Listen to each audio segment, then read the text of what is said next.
Quel est l'état de la femme politique? Certains déplorent son retrait, d'autres son absence, d'autres expriment le progrès qu'elle a effectué depuis des siècles même, d'autres encore revendiquent et luttent pour sa présence, son engagement.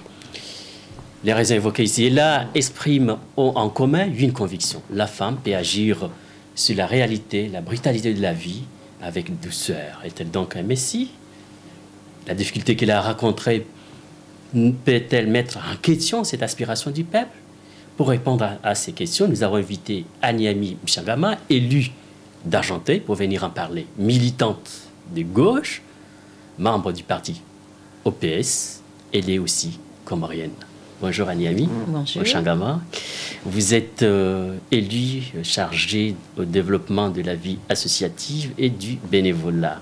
Quelles sont les missions qui vous sont confiées dans le cadre de votre mandat? Alors, comme le titre l'indique, je m'occupe du développement de la vie associative et du bénévolat. Et j'ai en charge d'un service composé d'une directrice et d'une dizaine d'agents. Et donc, les missions, c'est développer la vie associative et bénévolat en mettant en place, en valorisant les actions qui sont menées par les associations. Et puis, surtout, au niveau de moi, ma mission à moi, c'est surtout tout ce qui est bénévolat. Donc, on a fait le Téléthon dernièrement. Là, on est en pleine action pour l'année du bénévolat, puisqu'en 2011, c'est l'année européenne du bénévolat et du volontariat. Donc, Argenteuil. Le maire d'Argenteuil m'a chargé de cette mission. Votre engagement politique a une histoire, bien entendu, n'a pas commencé tout d'un coup. Est-ce que vous êtes venu à l'adolescence en France et puis retourné, bien entendu, dans votre pays natal? Quelle a été votre première impression? Très partagée. Ça veut dire... J'ai vu en premier le côté pauvreté de mon pays quand je suis allée la première fois. Et puis, au fur et à mesure, je suis restée, j'ai eu la chance, à cette époque-là, je suis restée un mois. Donc, au fur et à mesure, j'ai découvert mon pays. J'ai vu l'arrière du pays, donc j'ai pu apprécier et finalement, pour beaucoup aimer. Est-ce qu'on peut dire que de ce constat contraste partagé, peut-être d'amertume et d'amour, naît votre engagement politique? Oh, certainement. Certainement. Je pense que c'est à partir de là, inconsciemment, mais c'est à partir de là qu'on se décide de faire quelque chose envers son pays. Vous avez décidé de faire quelque chose à partir de ce constat et il se trouve que vous vous êtes engagé dans le côté du social pour apporter un soutien de toute forme que ce soit, en tout cas du côté social. Est-ce que, comment expliquer le penchant toujours presque naturel chez les femmes de s'engager dans le social, qui n'est pas mauvais en soi, mais c'est toujours été comme ça? Peut-être par son côté humain, en tant que femme, mère, on est plus porté sur toutes les actions qui œuvrent sur l'éducation de l'enfant, sur le côté protection, santé, sur les actions de convivialité. Ça c'est inné chez une femme. Donc on est plus amené à agir de ce côté-là, plus que les hommes. Il y a des hommes aussi qui agissent socialement. Mais la femme, elle a ce côté-là, elle a un côté sensible, donc un côté qui touche humainement. Malgré cette sensibilité presque naturelle chez la femme, de s'investir, de s'engager pour essayer d'apporter une réponse à la demande sociale, on voit très bien, en tout cas en France, comme au Comores, une absence totale de la femme dans l'espace de pouvoir, dans tous les espaces de pouvoir. Comment expliquer cette prise de distance, ce rapport un peu distant?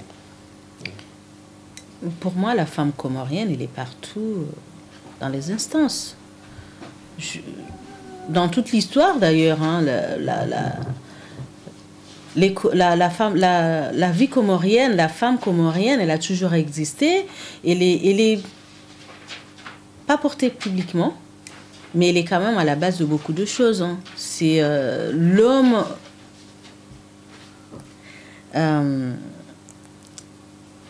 l'homme porte extérieurement ce que la femme prépare intérieurement, en fait. L'homme existe par le soutien. L'homme agit par tout un tas d'actions qui sont menées par la femme. Et au jour d'aujourd'hui, on a quand même aux Comores une femme, on a eu une femme ministre. On a une femme qui s'était portée candidate aux élections présidentielles. Donc la femme comorienne, elle est pas visible, mais il faut du temps. Il faut le temps il y a du travail. Hein, mais ici en France, la femme, elle n'est pas arrivée depuis des siècles. Hein, c'est tout nouveau. Hein, donc il faut du temps. Oui, il faut du temps, effectivement. Mais quand elle s'engage en politique, en tout cas, elle mobilise la parité, la féminité. Est-ce que tel répertoire d'action politique ne risque-t-il pas de retourner contre elle? Pour moi, la politique, ce n'est pas une question de parité.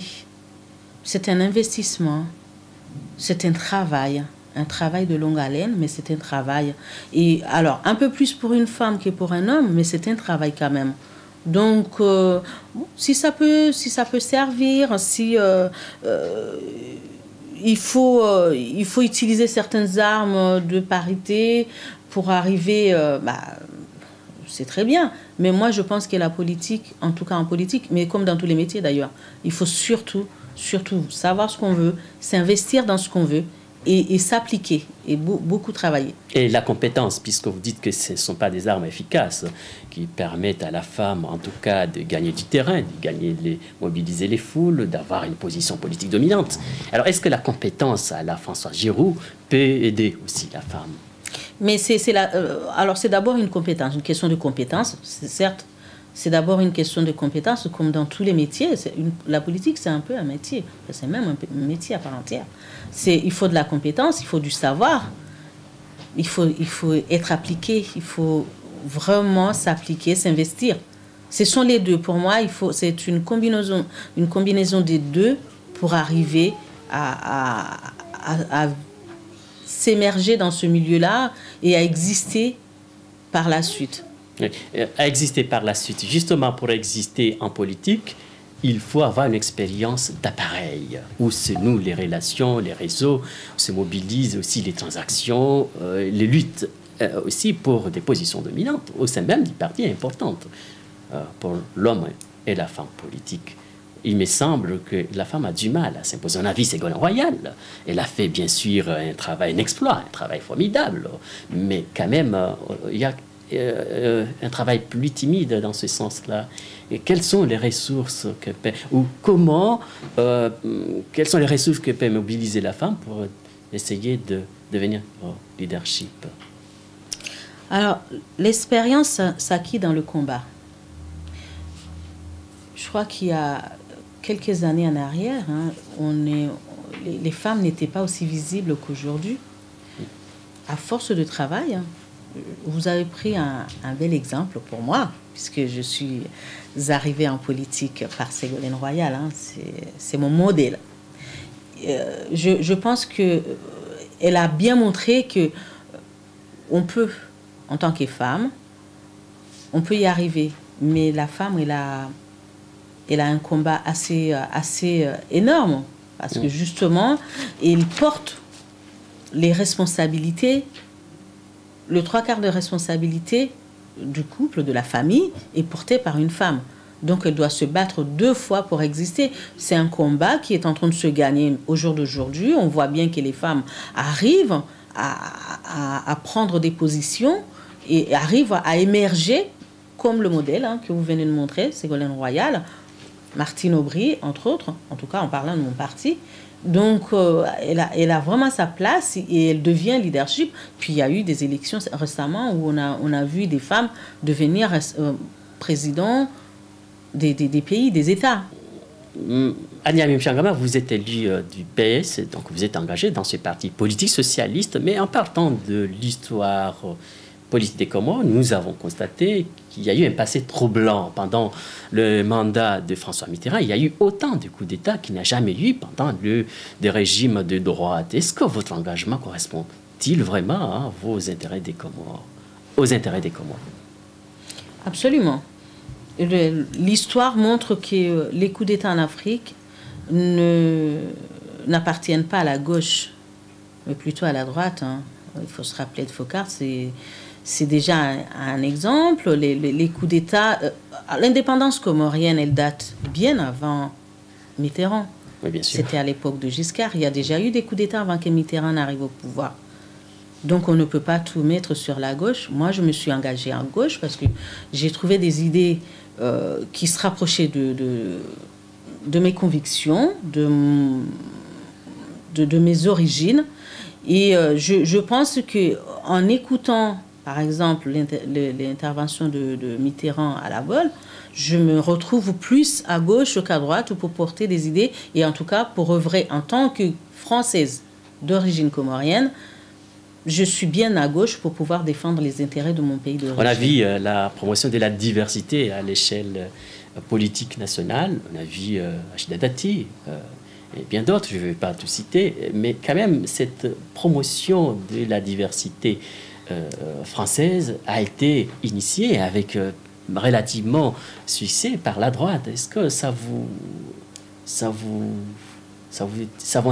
importe ou pas? Je suis là. Je suis de cette génération. Et qui vous dit que si la gauche était là à ce moment-là, elle n'aurait pas fait plus? Voilà. On va pas refaire le... Et ben voilà, justement. Tout ce que je peux dire, c'est qu'au jour d'aujourd'hui, moi, je suis d'origine comorienne. Je suis socialiste. Et je suis là où je suis élue dans ma commune parce que je me suis investie. Je pense que ce qui est plus important, c'est de voir la récompense du travail. J'ai travaillé énormément et j'ai été reconnue par le travail que j'ai fait sur le terrain, qui n'était pas un travail uniquement comorien, mais c'était un travail de l'ensemble dans une commune où je me suis investie. Et j'ai eu la chance de tomber sur un socialiste convaincu, qui est Philippe Doucet, le maire d'Argenteuil, le jour d'aujourd'hui, qui a reconnu mon travail et qui m'a pris avec lui. Et que je sois comorienne ou autre, c'est surtout le travail qui compte. Hein. Je ne suis pas d'accord qu'on étiquette spécialement avec les origines, mais surtout qu'on reconnaisse le travail des gens. Ça serait quand même malheureux que les gens soient identifiés par leur couleur d'origine que par leur travail. Partons aux Comores d'où vous venez.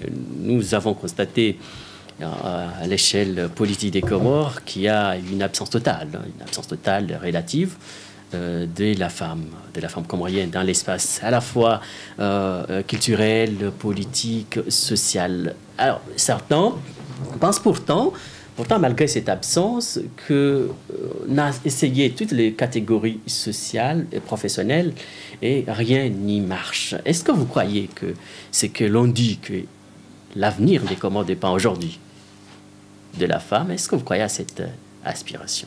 Le monde est fait de la femme et de l'homme. Alors pourquoi aujourd'hui vouloir dire qu'il faudrait que ce soit la femme? Pourquoi absolument prendre les choses sur un angle et pas sur les deux angles? Non, je parle de leadership, je parle donc... Si les Comores ont besoin d'une femme, bah, ça sera une femme. La femme, elle existe aux Comores. La femme, les Comores, c'est une société matriarcale. Hein. C'est la femme qui est partout, c'est la femme qui agit énormément. C'est l'homme qui porte les choses en public, mais c'est la femme qui agit en général aux Comores. Et elle est partout dans les administrations, elle est partout dans le milieu social, hein, comme on en a parlé tout à l'heure. Il n'y a pas qu'en France, aux Comores aussi. Elle est partout. Il y a même une ministre comorienne. Il y a une candidate dernièrement aux élections présidentielles.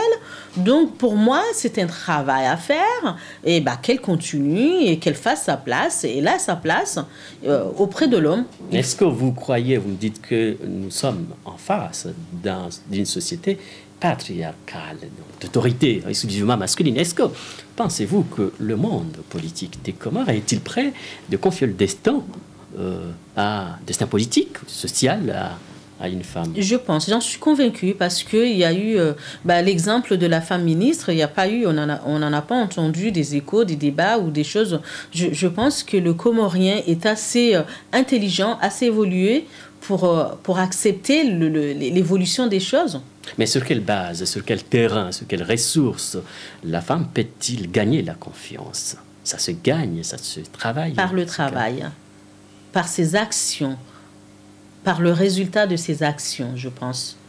Il faut montrer qu'on est capable de faire les choses aussi bien à l'intérieur de la cuisine qu'à l'extérieur, dans la rue, par le travail, tout simplement. Merci Aniamim Changama d'avoir accepté cette invitation. Je vous rappelle que Aniamim Changama est élue du PS à Argenteuil, militante de gauche. Elle est aussi comorienne. Merci.